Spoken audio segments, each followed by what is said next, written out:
नमो भगवते वासुदेवाय. सार्थ सुबोध ज्ञानेश्वरी. लेखन आणि वाचन सौ मनीषा भास्कर अभ्यंकर, महाराष्ट्र, मिरज 416410. अध्याय 4. कर्म ब्रह्मार्पण योग. देवाविषयीचा मनुष्याचा अविवेक. ओवे आहेत 72 ते 76. मनुष्य विषयोपभोगांच्या प्राप्तीकरता खरा देव सोडून क्षुद्र देवतांचे भजन करतात असं ज्ञानदेवांनी मागच्या भागात सांगितलं. आता ते त्याचे अधिक स्पष्टीकरण करणार आहेत. तेथ जे जे अपेक्षित ते तैसेची पावती समजत, परी ते कर्मफळ निश्चित ओळख तू. अशा रीतीने जे जे त्यांच्या मनात असते ते ते सगळे त्यांना प्राप्त होते, पण ते केवळ त्यांच्याच कर्माचे फळ आहे हे तू परंतप अर्जुना निश्चयाने समज. वाचून देते घेते आणिक, निभ्रांत नाही सम्यक, येथ कर्मची फळ सूचक मनुष्य लोकी.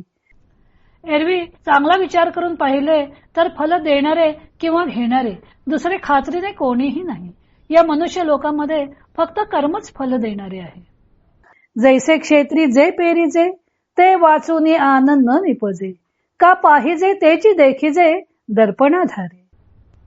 ज्याप्रमाणे शेतात जे पेरावे त्या वाचून तेथे दुसरे उत्पन्न होत नाही, किंवा आरशामध्ये जे पाहावे तेच त्यात दिसते. ना तरी कडे या तळवटी, जैसा आपुलाची बोलू किरीटी, पडी साधू होऊन उठी निमित्त योगी. किंवा अर्जुना, ज्याप्रमाणे डोंगराच्या पायथ्याशी आपणच बोललेला शब्द काही कारणाने प्रतिध्वनीचे रूप घेऊन तसाच उमटतो, तैसा समजता या भजना, मी साक्षी भूतू पै अर्जुन, येथ प्रतिफळे भावना आपुलाने. त्याप्रमाणे हे अर्जुना, या सर्व उपासनांचा मी केवळ साक्षी आहे. येथे ज्याच्या त्याच्या भावनेला अनुसरून फलाची प्राप्ती होते.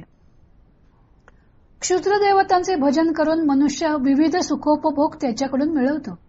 आपल्याला ही सर्व सुखे त्या त्या देवतेने दिलेली आहेत असेही मानतो, पण प्रत्यक्षात त्याला ही सुखे कोणाकडून प्राप्त झालेली असतात. ज्ञानदेव म्हणतात की परी ते कर्मफळ निश्चित ओळख तू. मनुष्याला जे वाटत असतं की ह्या देवतेने आम्हाला उपासनेची फळे दिली आहे, पण ती फळे वास्तविक त्या देवतेकडून मिळालेली नसतात, तर ती त्याच्या कर्मांचीच फळे असतात. कारण येथ कर्मफळाची सूचक मनुष्य लोकी. कारण या मनुष्य लोकांमध्ये फळ फक्त कर्मापासूनच मिळते. कर्मा वाचून स्वतंत्र फळ देणारा या मनुष्य लोकी दुसरा कोणीही नाही. हे स्पष्ट करण्याकरता ज्ञानदेवाने 3 प्रतिमा वापरलेल्या आहेत.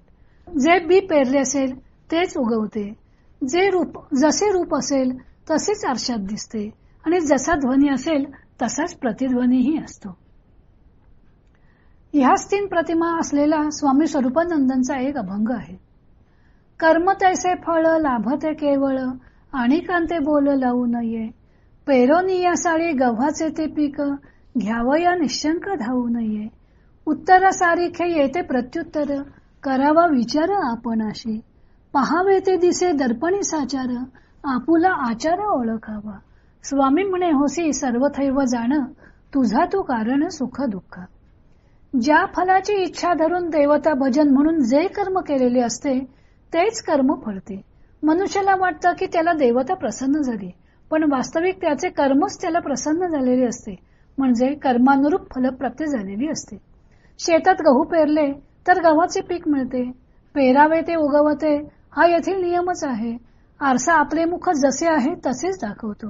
मग आपल्याला आपले प्रसन्न मुख पाहायचे असेल तर प्रथम आपण प्रसन्न मनाने आरशात पाहिलं पाहिजे. आपण जे बोलतो तेच प्रतिध्वनीच्या रूपाने आपणास ऐकू येतं. त्याचप्रमाणे ज्या भावनेने मनुष्य उपासना करेल त्या भावनेला अनुसरून कर्मच त्याला फळ देते. ईश्वर केवळ साक्षी आहे. पण फळप्राप्ती झाली की अमुक देव नवसाला पावणारा आहे अशी मनुष्य त्याची प्रसिद्धी करतो, पण त्याच्या हे लक्षात येत नाही की आपल्याला फळ मिळाले आहे ते आपल्या कर्माचेच फळ आहे. तसेच त्याला हेही कळत नाही की एका परमात्म्यानेच हे सर्व काही व्यापलेले आहे. त्यामुळे तो परमात्म्याच्या ठिकाणी अनेकत्व कल्पितो, म्हणून नाना देवतांची उपासना करतो.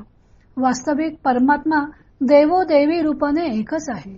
एकोहम बहुश्याम, मी जो एक आहे त्याने बहु व्हावे अशा संकल्पाने परमात्मा आपला स्वरूपभूत आनंद उपभोग घेण्याच्या इच्छेने प्राणेश्वरी झाला.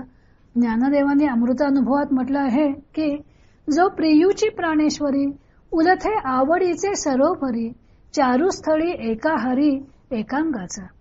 परमात्माच प्रकृतीच्या रूपाने उभा ठाकला. आरशात ज्याप्रमाणे आपली प्रतिमा दिसते म्हणून आपण काही दोन होत नाही, पण आपण आपल्या स्वतःच्याच प्रतिबिंबाकडे पाहत क्षणभर सर्व काही विसरतो. वास्तविक द्वैत नसूनही द्वैत असल्यासारखे भासते. तेच अनेकत्व मनुष्य सत्य मानतो व नाना देवतांची उपासना करतो. ईश्वराचे जे मनुष्याशी वेगवेगळ्या प्रकारचे वर्तन घडते त्याला सर्वस्वी मनुष्य जबाबदार आहे. तो ईश्वराकडे जे मागतो ते त्याला मिळते. कल्पवृक्ष, कामधेनू किंवा चिंतामणी यांच्याजवळ जी इच्छा करावी ती पूर्ण होते. मग याच्या काला जे नको असेल ते त्याला ईश्वर तरी कसे देणार. भक्त जेव्हा भक्तीची भावना घेऊन ईश्वराकडे जातो तेव्हा त्याला भक्तीचे फळ मिळते. मनुष्य जर ईश्वराशी शत्रुत्व पत्करून जेव्हा जगाला त्राही भगवान करून सोडतात तेव्हा ईश्वर त्यांना त्यांच्या दुष्कृत्याचेही फळ देतो. तेव्हा एथ प्रतिपळे भावना आपुलाले, आपल्याच भावना आपल्याला फळतात. म्हणून नेहमी चांगले चिंतन करावे. वास्तू तथास्तू म्हणत असतो, म्हणजे आपण जे चिंतन करतो जे बोलतो त्याची फळे मिळत असतात. पुढे भगवंत चातुर्वर्ण्य कसे निर्माण झाले ते स्पष्ट करणार आहेत. तो भाग आपण उद्या पाहू.